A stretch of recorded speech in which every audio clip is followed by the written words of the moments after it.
মানে ওই এপাং ওপাং ঝপাং আমি ওটা লিখতে পারবো না। আমি যদি এবিসিডি লিখি তাহলেও আমি 19,000 পাতা লিখতে পারবো না। হেমর দুর্ভাগা দেশ, যাদের করেছ অপমান, অপমানে হতে হবে তাহাদের সবার সমান। পৃথিবীর কবি লিখেছিলেন। মানে শুধু এটা লেখেননি, তিনি কি লিখেছিলেন, তিনি কি লেখেননি এ সবাই জানেন। মানে কেন তাকে পৃথিবীর কবি বলা হয়, এবং নিজের সম্পর্কে তার এতটাই আত্মবিশ্বাস ছিল, এটাকে আত্মবিশ্বাস হিসেবেই আমি দেখি, যে তিনি যখন লিখছেন যে আমি পৃথিবীর কবি, যেথা তার যত উঠে ধ্বনি, আমার বাঁশির সুরে সাড়া তার জাগিবে তখনই। আপনি যে কবিতাটার কথা বললেন, নির্ঝরের স্বপ্নভঙ্গ, 1000 বছরের শ্রেষ্ঠ বাঙালি যখন এই কবিতাটি লেখেন, বয়স তার মাত্র 21 বছর। 1882 সালে কলকাতায় সদর স্ট্রিটে বসে এই কবিতাটা লেখা হয়েছিল। এই নির্ঝরের স্বপ্নভঙ্গ রবীন্দ্রনাথ লিখেছিলেন। এরম নয় যে নির্ঝরের স্বপ্নভঙ্গ 21 বছরের একজন তরুণ লিখছেন, আরো আগে 1877। 1877 মানে হচ্ছে রবীন্দ্রনাথের বয়স 16 বছর। 16 বছর বয়স যখন তার, তখন তিনি লিখেছিলেন গহন কুসুম কুঞ্জ মাঝে মধুর মৃদুল বংশী বাজে, বিসরি ত্রাসে লোক লাজে সজনী আওয়া আওয়ালো, পিনহ চারু নীল বাস, হৃদয়ে প্রণয় কুসুম রাস, হরিণ নেত্র বিমল হাস, কুঞ্জ বনমে আওলো। মানে যে বৈষ্ণব পদাবলী, ভানুসিংহ ঠাকুরের পদাবলী, এ প্রসঙ্গে না বললে অন্যায় হবে। মানে ঠাকুর পরিবারের যাতায়াত করা একজন কবি হঠাৎ করে রবি ঠাকুরের টেবিলে এই লেখাটা দেখতে পান এবং দেখে জিজ্ঞাসা করেন কোথা থেকে পেলি। বলল লাইব্রেরিতে ঘাটাঘাটি করছিলাম, অনেক কবিতা পেয়েছি, বোধহয় পুরনো কোনো কবি, লেখা রয়েছে ভানুসিংহ। তখন সেই ভদ্রলোক, এই 1000 বছরের শ্রেষ্ঠ বাঙালি, তখন তার 16 বছর বয়স রবীন্দ্রনাথের, তাকে বলেছিলেন যে ভালো করে খুঁজে দেখ লাইব্রেরিটা, এরম লেখা দেখ, লোকটা তো মানে কলকে পেল না, বিদ্যাপতির কথা এত লোকে জানে, কিন্তু বিদ্যাপতির থেকেও, বিদ্যাপতি চণ্ডীদাস হার মেনে যাবে যে লেখার যা স্টাইল, তুই ভালো করে খুঁজে দেখ। তো তারও কিছুদিন বাদে আবার যখন তিনি এসেছেন, জিজ্ঞাসা করছেন যে আর কিছু খুঁজে পাওয়া গেল, সলজ্জ হেসে সেই 16 বছরের বালক বলেছিল, ভানুসিংহ আমার ছদ্মনাম। তো আজি এ প্রভাতে রবির কর, কেমনে পশিল প্রাণের পর, কেমনে পশিল গুহার আধারে প্রভাত পাখির গান। নির্ঝরের স্বপ্নভঙ্গ, রবীন্দ্রনাথ তখন 21। তো স্বাভাবিকভাবে আমি ভিয়েতনামের এমন হোটেল দেখেছি, হোটেল কন্টিনেন্টাল সাইগন।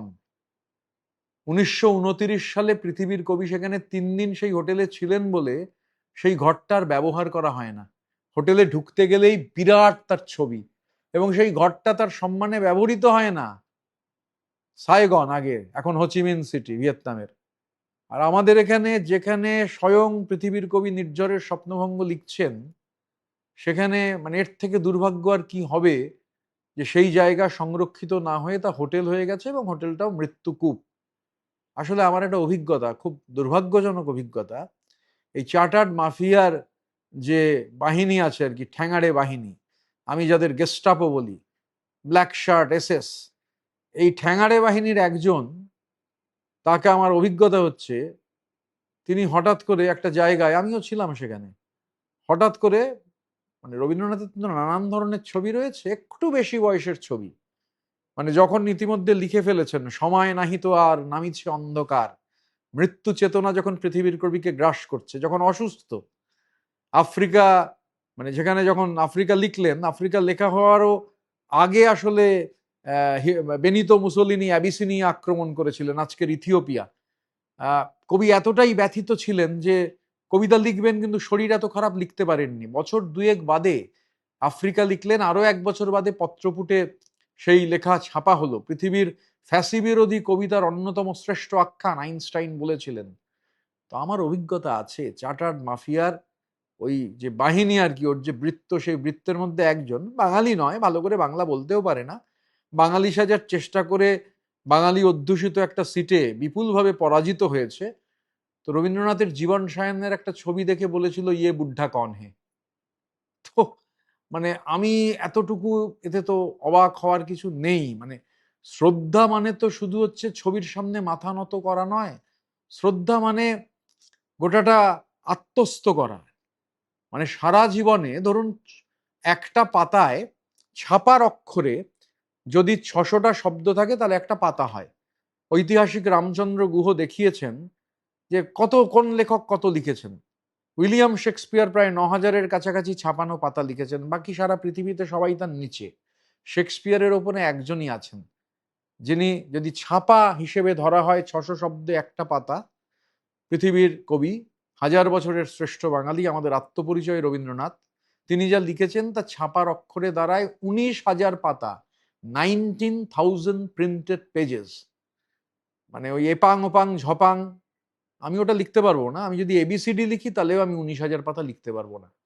স্বাভাবিকভাবে রবীন্দ্রনাথ একটা জাতির নাম। এখন সেই আত্মবিস্মৃত জাতি, মানে 15 বছর ধরে ঢাক পেটালো ডক্টর মমতা ব্যানার্জির নেতৃত্বে যে রবি ঠাকুরের সমস্ত কিছু তার স্মৃতি রক্ষা হচ্ছে, তার স্মৃতি রক্ষা কেমন হয়েছে? নির্ঝরের স্বপ্নভঙ্গ যেখানে লেখা হয় 1882 সালে 21 বছর বয়সে পৃথিবীর কবি এই কবিতাটা লেখেন এবং 1883 সালে প্রভাত সঙ্গীতে এই কবিতাটা প্রথম প্রকাশিত হয়। ওই যে বললাম যে গোটা দুনিয়া জুড়ে তিনি বিভিন্ন দেশে গেছেন, 100 বছর পালিত হচ্ছে। তিনি একটা জায়গায় বক্তৃতা দিতে যাওয়ার কথা, সেই দেশের স্বাধীনতার 100 বছর পালিত হচ্ছে। ব্যাটল অফ আয়াকুচো পেরুতে, ইউনিভার্সিটি অফ হুয়ামাঙ্গা, পৃথিবীর অন্যতম পুরনো ইউনিভার্সিটি, তাকে ডাকা হচ্ছে বক্তৃতা দিতে। যেতে গিয়ে অসুস্থ হলেন, আর্জেন্টিনা গেলেন, 3 মাস থাকলেন, সুস্থ হলেন। আর্জেন্টিনার সরকার তার যাওয়ার 100 বছর পালন করেছে। মূর্তি, পৃথিবীর বিভিন্ন দেশে তার মূর্তি আছে, তার নামে রাস্তা আছে, ইউনিভার্সিটিতে তার নামে চেয়ার রয়েছে। পৃথিবীতে এমন 35 থেকে 37টা দেশ আছে। তিনি একজন আঞ্চলিক ভাষায় লেখা লেখক, তিনি ইংরেজিতে লেখেননি। পৃথিবীর 37টা এমন দেশ আছে রবীন্দ্রনাথের নামে ডাক টিকিট রয়েছে। আর ঘটনাচক্রে খুব দুর্ভাগ্যজনকভাবে সদর স্ট্রিটে যে ঘটনা ঘটেছে, কি বলবো বলুন? মানে ওই যে বললাম, আত্মবিস্মৃতির অতলে তলিয়ে যাওয়াটা গত 15 বছরে হয়তো আমাদের ডিএনএর মধ্যে একটু বেশি ঢুকে পড়েছে। এর থেকে দুর্ভাগ্য কিছু হতে পারে না। আরো ভালো ভালো খবর দেখতে সাবস্ক্রাইব করুন বাংলা হান্টের ইউটিউব চ্যানেল। বাংলা হান্টের আরো খবর দেখতে নজর রাখুন। বাংলা খবর মানেই বাংলা হান্ট।